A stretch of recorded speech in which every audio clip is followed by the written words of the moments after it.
My dad laughed and said your sister earned everything on her own, unlike you. I leaned back and replied, then I'll stop sending you money. Now it's her problem. Dad turned pale and asked, what money? My father's laugh echoed across the dining table like a warning bell I should have heard years ago.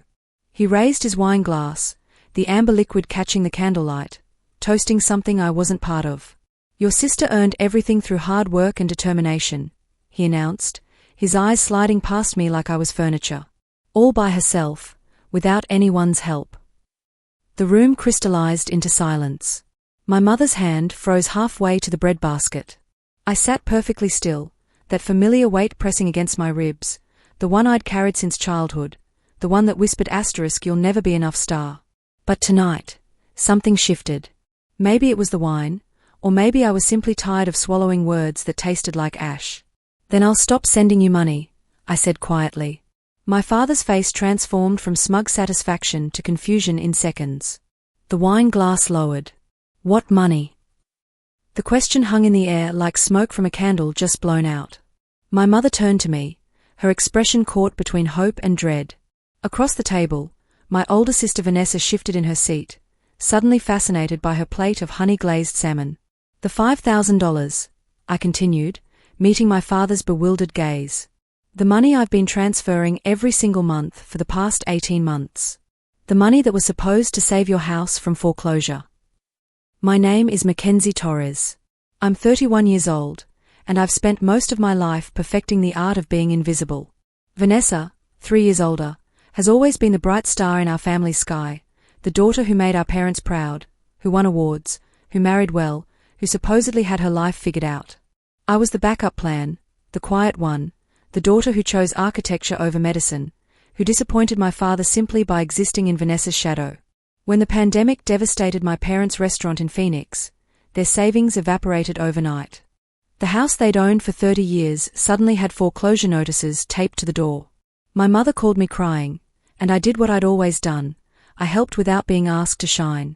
I just landed a position at a mid-size firm in Denver, my salary finally comfortable enough to breathe. $5,000 a month would stretch me thin, but they were my parents. Family takes care of family.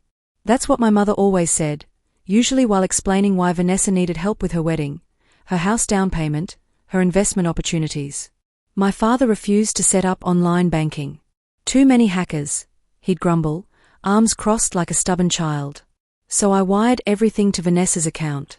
She lived 20 minutes from our parents in Scottsdale, and she promised to deliver the money in person, cash or check, whatever they preferred. It's easier this way, she'd assured me over the phone, her voice smooth as silk.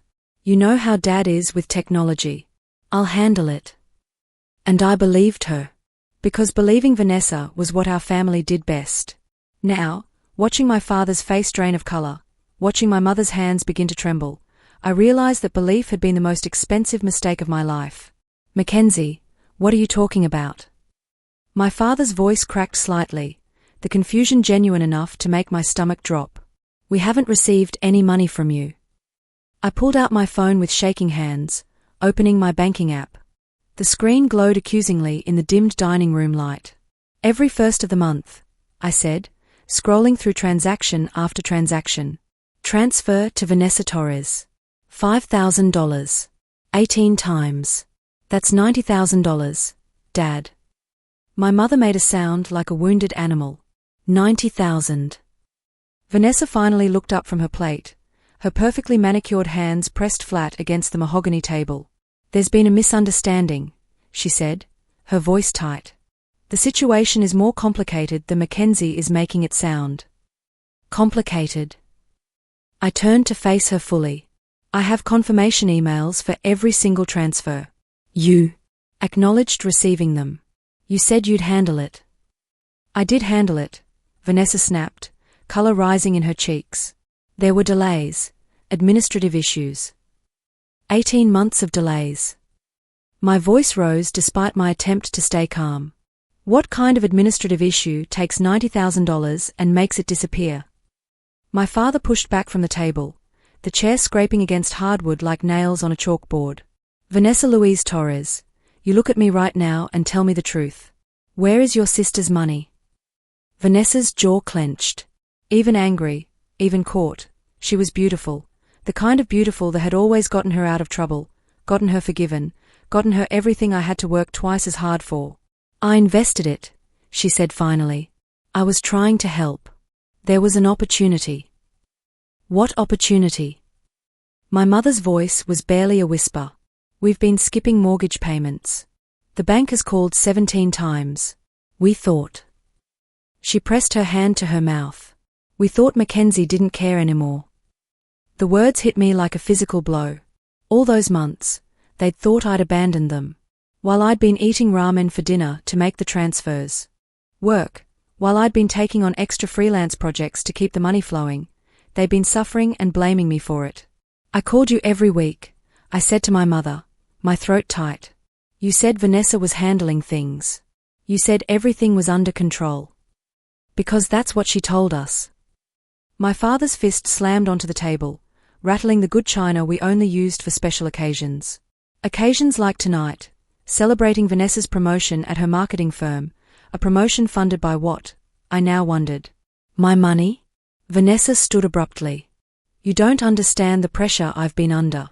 I was trying to grow the money, to help everyone. By lying to your own parents. My father's voice was deadly quiet now, which was somehow worse than the shouting. By stealing from your sister.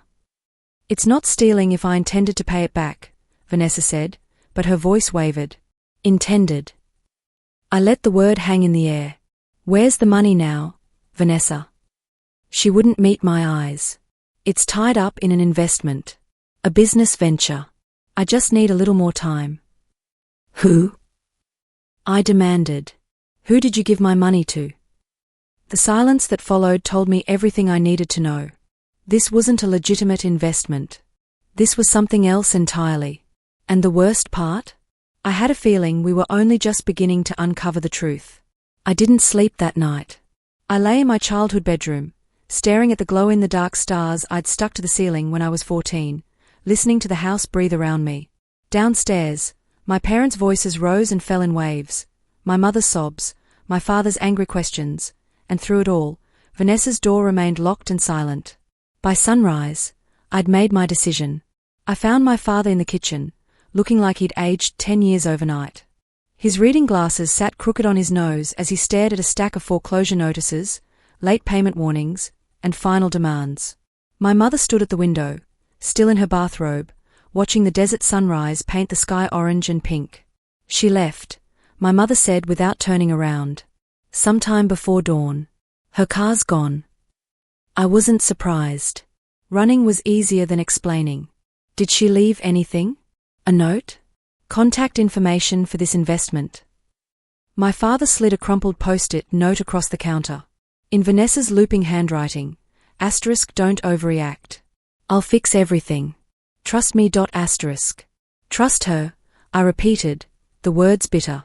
The same trust she used to take $90,000. Mackenzie, my mother began, but I held up my hand. No. No more excuses. No more protecting her because she's the golden child. I pulled out my laptop, setting it on the kitchen counter. I'm going to find out exactly what she did with that money, and then we're going to decide what to do about it. My father nodded slowly. What do you need? Every piece of information you have. Bank statements, phone records if you've got them, any conversations about money or investments Vanessa might have mentioned. Over the next 3 days, I became a detective. I called my bank, filed a fraud report, and got copies of every transaction. Each transfer showed the same thing. Money leaving my account, entering Vanessa's, and then, according to her bank statements that my parents finally convinced her to share, immediately transferring out to a business account registered to someone named Colton Hayes. The name meant nothing to me, but a simple internet search revealed plenty. Colton Hayes, entrepreneur, investor, motivational speaker. His social media showed a life of luxury, expensive cars, beachfront properties, and inspirational quotes about taking risks and believing in yourself. He looked like every generic finance bro I'd ever seen, all white teeth and confidence. But dig deeper, past the glossy surface, and cracks appeared. A Reddit thread warning about his investment opportunities. A Better Business Bureau listing with 17 complaints. A woman named Sandra who'd lost her retirement savings to his Cantimis startup. I called Sandra. She answered on the third ring, her voice wary. I'm trying to find information about Colton Hayes, I said. My sister invested money with him, money that wasn't hers to invest. Sandra let out a long breath. How much did she lose? 90,000. Jesus. A pause. You're not the first person to call me. There's at least a dozen of us. Maybe more. Tell me everything, I said, grabbing a notebook. By the time we hung up an hour later, I had names, dates, and most importantly, I had an address. Colton Hayes lived in Sedona, just 2 hours north. Time to pay him a visit. The doorbell echoed through my parents' house at 6:30 on a Saturday morning. I was already awake, coffee in hand, preparing for the drive to Sedona. When I opened the door, a man stood on the porch, early 30s, wearing a burgundy polo shirt and khaki pants like he was auditioning for a country club. His smile was practiced, the kind that didn't reach his eyes. Morning, he said cheerfully. You must be Mackenzie. I'm Colton Hayes. Behind me, I heard my father's footsteps on the stairs, heavy and deliberate. What the hell are you doing here? Colton held up a leather portfolio. I wanted to clear up any confusion before things got out of hand. Vanessa asked me to drop by and show you the investment documentation. My mother appeared in the hallway, wrapped in her turquoise robe, her face pale. Investment. That's right. Colton stepped inside without invitation, spreading papers across our dining table. Glossy printouts, pie charts with meaningless numbers, buzzwords like disruptive technology and vertical integration. A presentation for something called Apex Solutions, a company that supposedly connected freelance consultants with emerging markets. My father grabbed the papers, flipping through them with increasing agitation. This is garbage.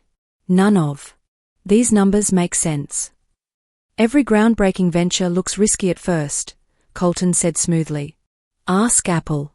Ask Amazon. Ask the 12 people you've already scammed. I interrupted, pulling out my own folder. I talked to Sandra Morrison. And David Chen. And the Ramirez family.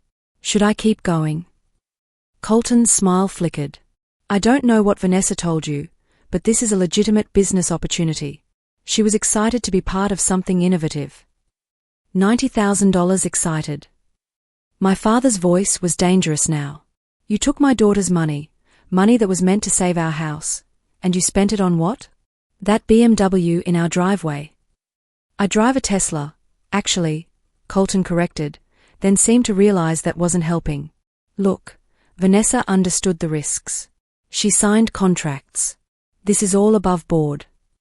I pulled out my phone, showing him the screen. The contracts she signed with my routing number on them? The ones that prove she transferred money that wasn't hers.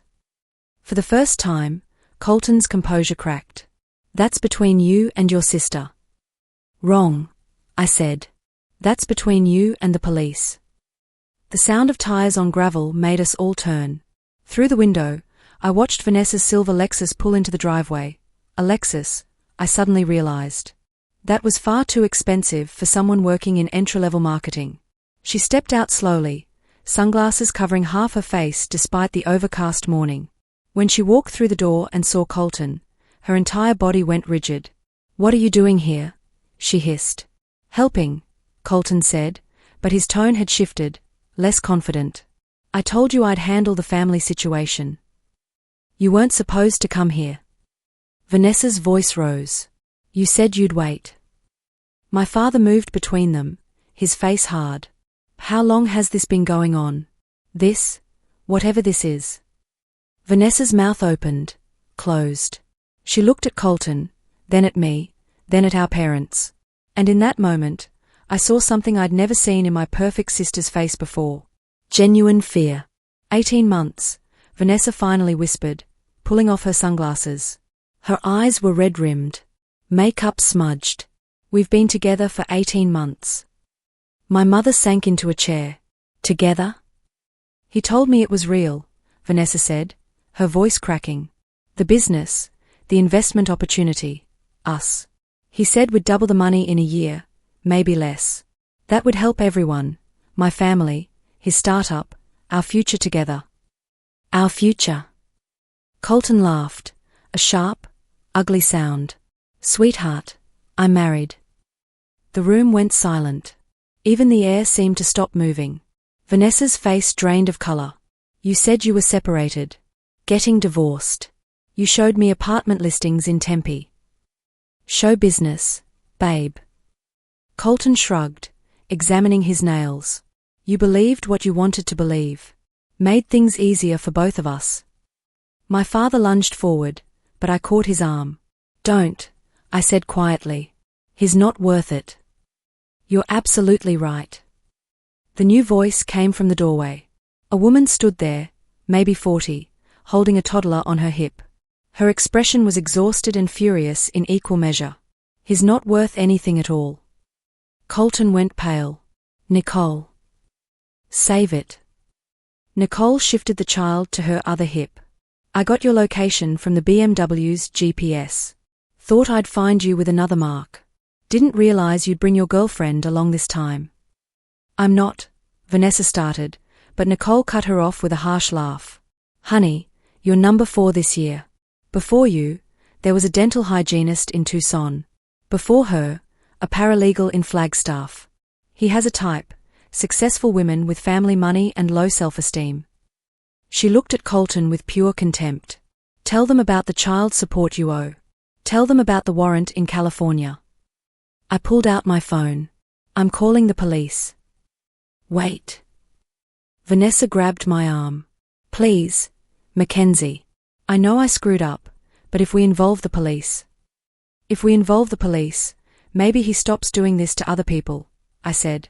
You stole from me, Vanessa. From our parents. You let them think I abandoned them. I was going to pay it back, she sobbed. Once the business took off. There is no business. I shook off her hand. There never was. Just a con man and a lot of pretty lies. Colton was already moving toward the door, but my father blocked his path. You're not going anywhere.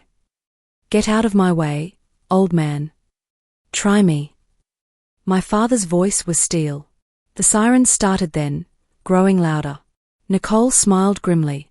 I called them from the car. Figured you'd try to run, Colton. You always do. 2 Phoenix PD officers appeared on the porch. Colton Hayes, the first one asked. Colton's face twisted. This is a misunderstanding. A civil matter. Sir, we have questions about fraud allegations and an outstanding warrant from San Diego. The officer moved forward with handcuffs. Please put your hands behind your back. As they led Colton out, he turned to me with a smirk. You think this ends anything? There's always another gullible woman out there. Always another easy mark. I met his eyes. Then I hope she finds her own Mackenzie. The door closed behind him. The house fell silent except for Vanessa's sobbing and the toddler's confused whimpering. My mother finally spoke. What happens now? I looked at my sister, crumpled and broken on our childhood floor. Now we clean up the mess. The detective assigned to our case was a woman named Officer Patricia Reeves, sharp-eyed and patient. She sat in our living room for 3 hours, taking statements, collecting evidence, explaining the complicated process ahead. Colton Hayes is connected to at least 8 similar cases across Arizona and California, she said, tapping her pen against her notepad. Wire fraud, identity theft, investment scams. Your sister's testimony could be crucial in building a stronger case. Vanessa sat on the couch, wrapped in an old quilt, looking smaller than I'd ever seen her. I can't testify. I can't face him again. You already did, I said quietly. And you survived it. Over the next month, the truth came out in pieces. Colton had convinced Vanessa that Apex Solutions was real, showing her fake investor documents and manufactured success stories. He'd wined and dined her, made her feel special, made her believe they were building something together. And when he'd asked her to invest her own money, she'd panicked, because she didn't have any. I was drowning in credit card debt, she admitted one night, her voice raw. The Lexus, the apartment, the clothes, all of it was borrowed. When you started sending money for Mom and Dad, I saw a chance to fix everything. I thought I could double it quickly, pay them back, pay you back, and nobody would know. But it just got deeper, my father said, not unkindly. She nodded. Every month, he'd say we were almost there. Almost profitable. Just needed a little more capital, a little more time. By the time I realized it was fake, I was in too deep to confess. The preliminary hearing arrived on a cold February morning. The courthouse in Phoenix was smaller than I'd imagined, the courtroom stark and fluorescent. Vanessa wore a navy dress I'd helped her pick out, her hair pulled back simply. No designer clothes, no mask of perfection. She took the stand and spoke clearly, describing how Colton had manipulated her, used my transfers as seed money for his fake company, strung her along with promises and affection. Her voice shook, but she didn't look away. When Colton's lawyer tried to paint her as a willing accomplice, she straightened her shoulders. I made terrible choices. I lied to my family, betrayed my sister's trust. But I was a victim too. He targeted me, and I fell for it. The judge called for a recess. In the hallway, my father pulled Vanessa into a hug. I'm proud of you, he said, for telling the truth. A week later, the verdict came. Colton Hayes was sentenced to 4 years in prison, 18 months without possibility of parole, plus restitution to all victims. The prosecutor said we'd recover some of the money, though probably not all. It's not about the money anymore, my mother said that evening, as we sat in the backyard. She'd started planting again, herbs and vegetables, rosemary and tomatoes. It's about moving forward. Vanessa joined us, carrying a small cardboard box. Inside were photos of her and Colton, receipts from expensive dinners, the fake business cards he'd given her. Without a word, I struck a match. We watched the past burn, flames turning lies into smoke. I'm sorry, Vanessa whispered. I'm so sorry, Mackenzie. I took her hand. I know. It wasn't forgiveness yet. But it was a start. Spring arrived in Phoenix with the kind of heat that promised summer wasn't far behind. The foreclosure notices were gone, replaced by a payment plan the bank had agreed to after my father explained the situation and provided police reports. It would take years to recover financially, but we would recover. Vanessa moved back home temporarily, taking a job at a non-profit that helped women escape financial abuse. It's not glamorous, she said one morning over breakfast, her hands wrapped around a thrift store coffee mug. But it feels real. She'd sold the Lexus, downgraded to a used Honda Civic, cut up her credit cards. Every paycheck, she put $100 into a savings account marked Mackenzie's fund, a symbolic gesture more than anything, since the restitution would come from Colton's seized assets. But it mattered to her, so it mattered to me. My father started talking to me differently. No more comparisons, no more dismissive comments about my career choices. One evening, while I helped him repair the porch railing he'd neglected for years, he paused and said, I was wrong about you. About a lot of things. We all were, I replied. No. He set down his hammer. I put Vanessa on a pedestal and made you feel invisible. That's on me. You were always strong, always steady. I just didn't see it. The words landed softly, healing something I hadn't realized was still broken.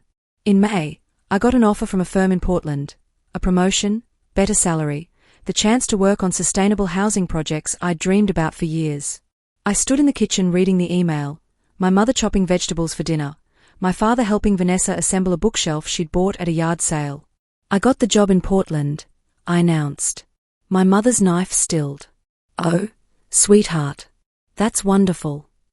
Vanessa looked up, her expression complicated. You're leaving? It's time, I said. I've been holding my breath in Denver for 2 years, sending money home, putting my life on hold. I need to exhale.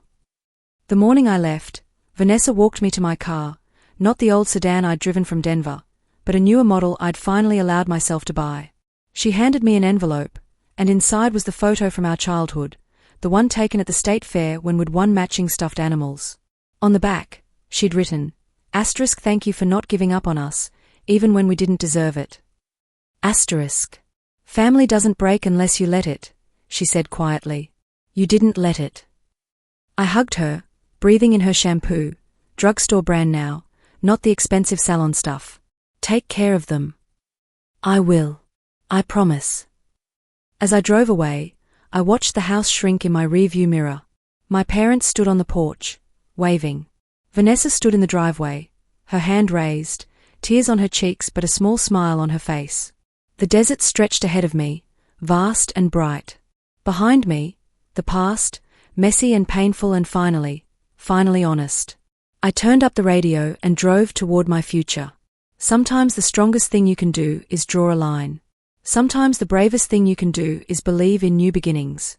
And sometimes, family is about learning who you really are when everything falls apart.